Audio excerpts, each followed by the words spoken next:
nếu bạn vẫn gõ lại từng hướng dẫn cho Claude mỗi sáng. Hóa ra bạn đang dùng siêu xe để đi giao pizza.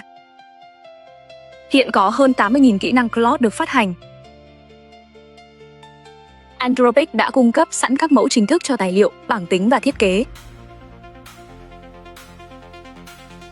Chợ cộng đồng tăng trưởng hàng nghìn kỹ năng mỗi tuần. Nhưng chưa tới 2% người dùng cài đặt dù chỉ một kỹ năng. Đó chính là khoảng trống. Trong 15 phút tới, bạn sẽ khỏa lấp nó. Bạn sẽ hiểu về kỹ năng Claude tốt hơn đại đa số người dùng trên hành tinh. Bạn tự tay cài đặt một kỹ năng và xây dựng nó từ con số 0. Bạn sẽ học 7 mẫu giải quyết mọi công việc của dân tri thức. Và nhận kế hoạch triển khai trong 90 ngày. Giúp biến Claude thành một đội ngũ nhân viên thực thụ trong doanh nghiệp. Đây không phải danh sách mẹo vặt. Đây hệ điều hành hoàn chỉnh. Bắt đầu thôi. Đầu tiên là mô hình tư duy.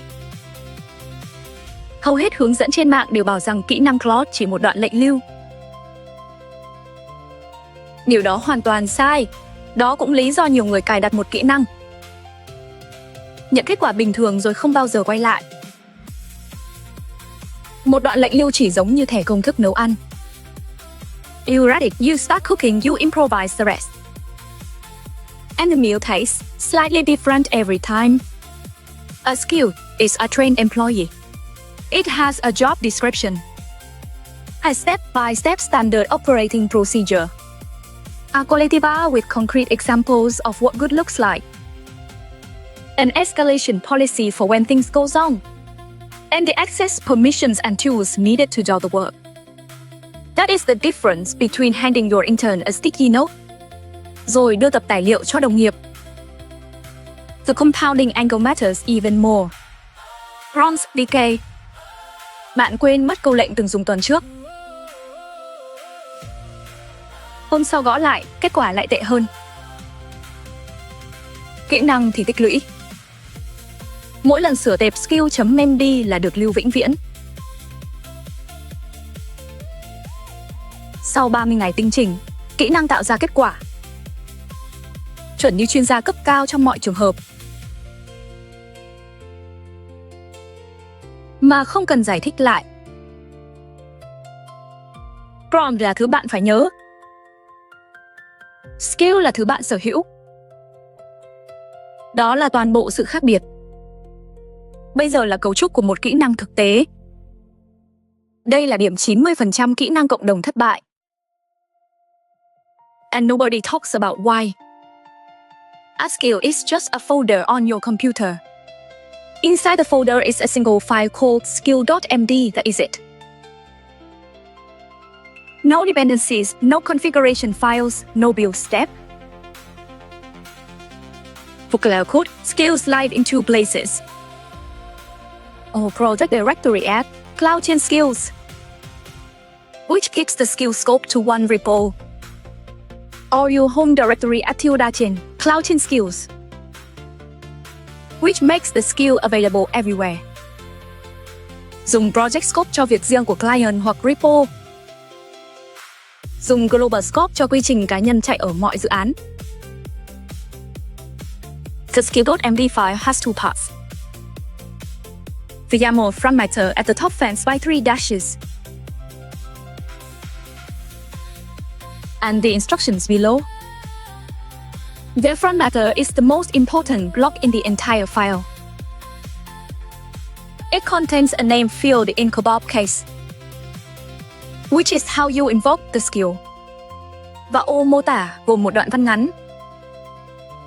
Cloud đọc để quyết định có tải skill vào ngữ cảnh không. If your description is vague, Cloud will not activate it. Nếu mô tả của bạn cụ thể, liệt kê mọi câu lệnh và tình huống kích hoạt, Cloud loads it instantly. This is the cheat code. Phần hướng dẫn nằm dưới front matter. Are your workflow written in plain English? Numbered steps. Concrete examples of input and output. Edge cases and how to handle them. All quality standard. And a hot ceiling at 500 lines. The starter file loads slowly and the signal gets diluted. If you take one thing from this video, take this. The description field is everything. Most people read 4 words there. Write 4 sentences instead. Và skill sẽ kích hoạt gấp 10 lần. Giờ hãy cài đặt trong 5 phút. Open your terminal. Zone enter your -tilde/cloud/skills. Thao tác đó tạo thư mục Global Skill. Then go to github.com/anthropic/skills. Chọn bất kỳ skill chính thức nào. The PDF one is a great first install. Clone it directly into your skills folder. Set Claude code, the skill is loaded. Now zoom it on a real task.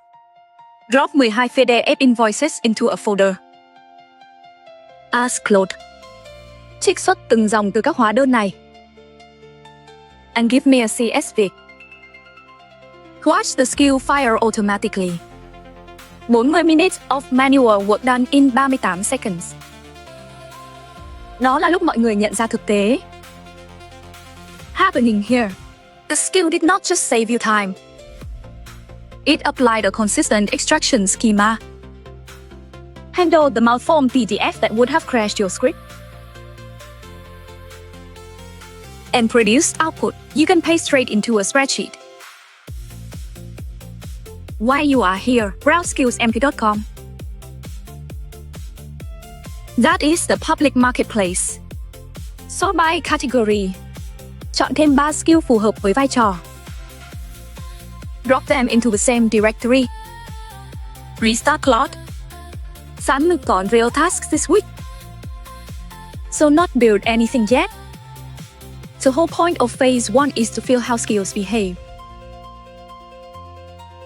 So when you build your own, you already know what good output looks like. Your homework.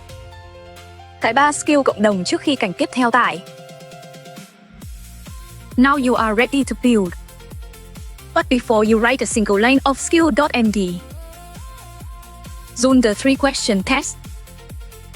Bỏ qua thì bạn sẽ làm ra skill bỏ xó. Question 1. What does this skill do? Be brutally specific. Not help with emails. That is useless. Try this instead. Soạn email chăm sóc khách năng suất chuyên nghiệp. Who attended our webinar last Thursday? Nhắc đến buổi họ tham gia cụ thể. Lồng ghép một case study từ thư viện. Và kết bằng lời kêu gọi demo trong 15 phút. Nếu câu trả lời dưới 20 từ. You have not been specific enough. Question 2. Khi nào skill nên kích hoạt? List at least 5 trigger phrases. The exact things you would type. Write a webinar follow-up. Draft a prospect email. Create a demo call invite. Follow up with last week's attendees. Send a recap to the marketing list. If you cannot list 5 phrases, your skill is too vague. And Claude will not auto-load it. Question 3. What does perfect output look like? Do not describe it abstractly. Open your sent folder. Tìm email tốt nhất bạn từng viết cho tình huống này. Paste it inside the skill.md as a literal example. Một tài liệu thật đáng 50 dòng hướng dẫn. Áp dụng 3 câu hỏi cho mọi skill bạn tạo. Nếu không trả lời được cả 3 dưới 5 phút. The task itself is not well defined. We'll fix the manual workflow first. Rồi quay lại và tự động hóa. Now the build itself live. Tôi sẽ dùng skill email hội thảo làm ví dụ. Because every business has a version of this. Open your editor. Create a folder at tilde/.cloud/skills. /webinar follow-up writer. Inside it, create skill.md. Đầu tệp là phần front matter. Fans by 3 dashes. Name : webinar follow-up writer. Description : a single dense paragraph that names the use case, lists every trigger phrase, names the specific email types this covers, and explicitly states when it should not fire. Like cold outreach or non-webinar prospects. This paragraph is the cheat code. Write 4 sentences here, not 4 words. Below the front matter, your workflow has numbered steps. Step 1. Ask the user which webinar session. 2. Prospect attended. Step 2. Look up the case study most relevant to their industry from the library file. Step 3. Draft a 5-paragraph email. Dùng cấu trúc cụ thể, mở đầu gắn với phiên. Content: 1 paragraph case study with a result number. Soft ask for a 15-minute call to suggested time slots. And a PS line referencing one resource. And include an 8K section. What to do if the prospect did not attend live but registered? What to do if they reply not interested last quarter? What to do if they asked a technical question during the webinar? And a file with a gold standard example. Paste a real winning email you sent 6 months ago. Save the file. Restart Claude. Type 1 of your trigger phrases. Watch the skill fire. The first output will be 80% of what you need. So not panic. That is the entire point of the next scene. Here is the part nobody teaches, and the reason most people abandon skills. After the first week, the first draft of your skill is supposed to be mediocre. Mediocrity is the input to refinement. You zone a 3-scenario gauntlet against every skill. You build scenario 1 is the happy path. A normal straightforward request that represents 80% of your use cases. The skill should nail this on day 1. Scenario 2 is the edge case. Weird, unusual, incomplete input. Missing data, conflicting information, unusual formatting. The webinar prospect who did not actually attend. The invoice with a missing line item. The meeting transcript with a broken speaker label. If your skill produces garbage here, that is not a failure. That is the next instruction you need to add. Scenario 3 is the stress test. The biggest, messiest, most complex version of the task. The webinar with 200 attendees from 12 industries. Thế 40-page contract instead of the 4-page one. If your skill scales, great. If it breaks, the failure tells you exactly what to harden. Every time a scenario fails, you do not start over.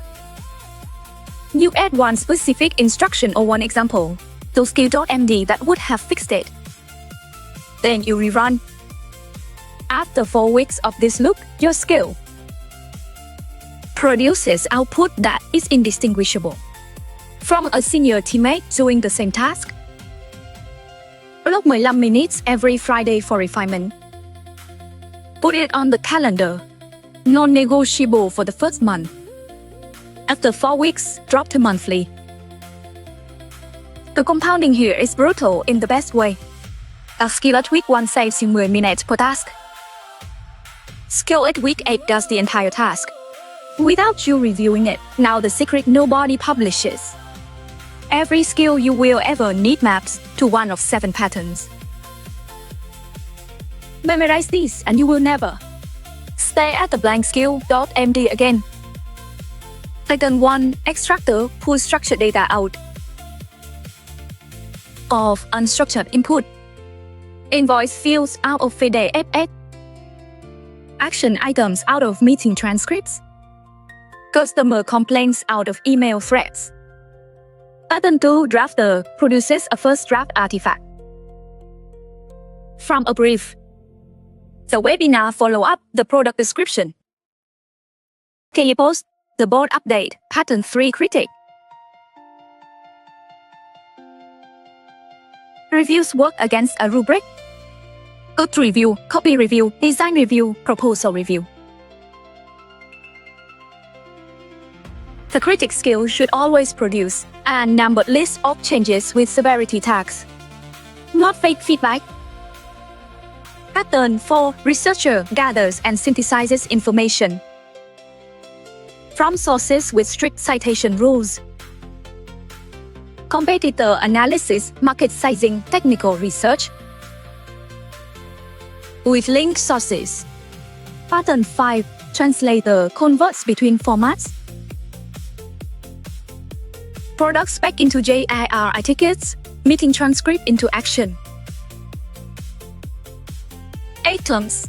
Customer interview into a feature brief. Pattern 6. Compiler assembles many small inputs into one structured output. The weekly status report, a monthly newsletter. The quarterly investor update. Pattern 7. Coach asks the right questions to unblock you. Decision frameworks, pre-mortems, project kickoff. Questionnaires, pricing strategy walkthroughs. When you sit down to build a skill, name the pattern first. Then the rest of the structure writes itself. Extractor skills always need a target schema. Kỹ năng soạn thảo luôn cần ví dụ chuẩn. Kỹ năng đánh giá luôn cần tiêu chí. Chọn mẫu, bản mẫu theo sau. Now the universal application. Thư viện kỹ năng hoàn chỉnh gồm 5 phần. Industries. Real estate, a listing writer, a comparable sales researcher. An open house briefer, a seller follow-up drafter. Chúng thay 12 giờ làm việc mỗi tuần. Cho đại lý trung bình, tiếp thị, tóm tắt chiến dịch. Generator, an ad copywriter, an analytics report. Compiler, a content calendar planner, and a chain-B test analyzer. 5 skills, 10 hours saved per week every week, finance. An expense report processor, an invoice analyzer. A budget variance explainer, a client portfolio summarizer. A regulatory compliance checker, consulting. A proposal drafter, a discovery call prepper. A deliverable formatter, a status report generator. An engagement summary writer, e-commerce, a product. Description writer, a customer review analyzer. An inventory report generator, a competitor pricing tracker. A return analysis compiler. Notice the pattern. Mọi ngành đều có 7 danh mục giống nhau. Of recurring work. Identify them in your role. Build one skill per category. Hiệu ứng thư viện tạo ra giá trị thực sự. One skill is a tool. 10 skills is a workforce. 10 kỹ năng gọi nhau theo thứ tự. Is an entire operation. Imagine this chain. Bộ trích xuất lấy trích dẫn phỏng vấn. Out of transcripts. The researcher gathers competitor positioning. Người soạn thảo viết phiên bản đầu. Of the messaging brief. Bộ phê bình đánh giá theo tiêu chí thương hiệu. The compiler assembles it into the final document. You went from idea to artifact in 20 minutes instead of 2 days. Và khi xây xong, chúng sẽ chuyển cho đội ngũ. Đồng đội cài đặt toàn bộ thư viện trong 60 giây. Và vận hành ở cấp độ của bạn ngay ngày đầu. Here are the mistakes that kill most skill libraries. And the 90-day plan to avoid them. Mistake 1. Word descriptions in the front matter. Claude raised that one paragraph to decide whether to load your skill. If it says helps with content, your skill never fires. Mistake 2. Hay nhìn like skill.md files. They load slowly, dilute the signal and confuse the model. Keep it under 500 lines and split it into separate skills. When it grows past that. Mistake 3. Building before testing the manual workflow. If the human process is broken, you will automate broken work. Run the workflow by hand 5 times first. Then encode it. Mistake 4. No version control. Skills are code. Keep your skills directory in a Git repo. Commit every refinement. Roll back when an edit makes output worse. Mistake 5. Building everything from scratch when 80.000 community skills exist. Search first. Fork second. Build third. Mistake 6. Treating skill.md as write once. It is a living document. Every imperfect output is a hint to update it. Now the 90-day plan. Week 1. Install 3 community skills. Audit your week. Log every recurring task. Weeks 2 through 4. Build skills 1 through 3. Starting with your highest frequency task. Refine daily. Part 2. Build skills 4 through 7. Begin chaining them together. Month 3. Ship the full library. 10 to 12 skills. Share the best ones publicly. Measure hours saved. Most people who run this plan report 8 to 15 hours per week.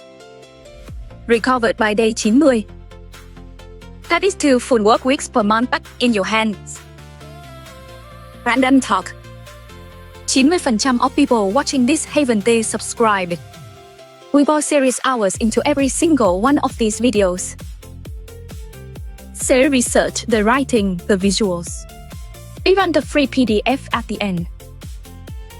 All of it costs us real time and real money. The only way we keep this going is if you hit subscribe.